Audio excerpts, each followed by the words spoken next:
اعوذ باللہ من الشیطان الرجیم بسم اللہ الرحمن الرحیم۔ میرے نہایت واجب احترام دوستوں، بزرگوں، عزیزوں، السلام علیکم ورحمۃ اللہ وبرکاتہ۔ میری آج کی ویڈیو کا عنوان ہے بادشاہ اور قمیض۔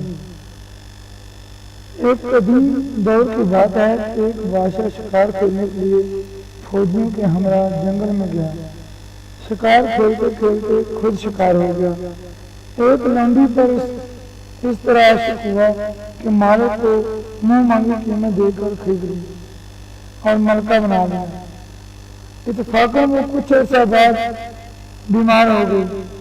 بادشاہ نے زمانے بھر کے طبیبوں کو اکٹھا کیا اور علاج کے لیے کہا۔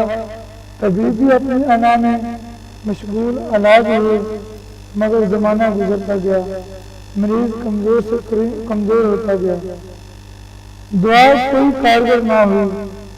آخر بادشاہ خدا پرست تھا، دین اور دنیا کی بادشاہی اللہ نے اسے عطا کی تھی۔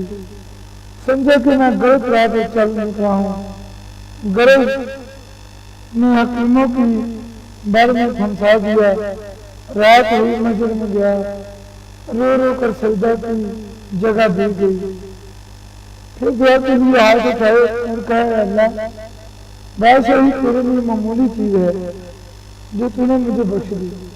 میں بھول گیا تھا کہ میں نے تجھے چھوڑ کر دوسرے کا سہارا دیا۔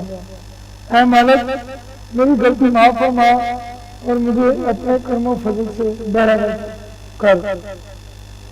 بادشاہ کو نیند آ گئی۔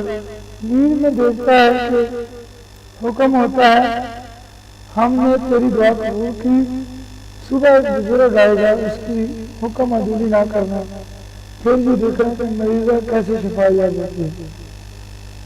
بادشاہ صبح اٹھا، انتظار میں تھا کہ وہ بزرگ کب اور کہاں سے آئے گا۔ اتفاقاً وہ بزرگ پہنچ گئے۔ بادشاہ نے انہیں بڑے احترام سے بٹھایا، خدمت کی، پھر مقصد جان کیا۔ بزرگ کو حکیم کے روپ میں کہا کہ میں خلوت چاہتا ہوں، یعنی کہ علیحدگی چاہتا ہوں۔ ان کو علیحدگی مل گئی۔ حکیم نے اس عورت سے حالات دریافت کرنے شروع کیے اور نبض پر ہاتھ رکھ لیا۔ اتفاقاً سمرقند کے ایک زرگر کا ذکر ہے جس کے پاس وہ 6 ماہ رہی تھی اور اس زرگر نے اسے بیچ دیا تھا۔ اس ذکر پر اس عورت کی نبض میں ایک خاص حرکت پیدا ہوئی۔ حکیم نے بادشاہ سے ماجرا بیان کیا اور سنار کو بلانے کے لیے کہا۔ وہ سنار حاضر کر لیا گیا۔ عورت دنیا میں تنگی سے ہو گئی، مگر وہ سنار حکیم کے منتروں سے دن بدن کمزور ہوتا گیا۔ عورت جس قدر اس پر عاشق تھی، وہ عشق کم ہو گیا اور بادشاہ سے مانوس ہوتی گئی۔ آخر زرگر مر گیا۔ عورت اور بادشاہ کی مشکل حل ہو گئی۔ مولانا روم مذکورہ حکایات میں یہ دس دیتے ہیں کہ عشق جوانی اور تندرستی سے ہے، مردہ جسم سے عشق کی کوئی حقیقت نہیں۔ سچا اور پکا عشق اللہ تعالیٰ کی ذات پاک سے کرنا چاہیے۔ تو دوستو، میری آج کی ویڈیو آپ کو پسند آئی ہوگی۔ گزارش ہے کہ آپ اپنے دوستوں کے ساتھ شیئر کرو اور میرے چینل کو سبسکرائب بھی کرو۔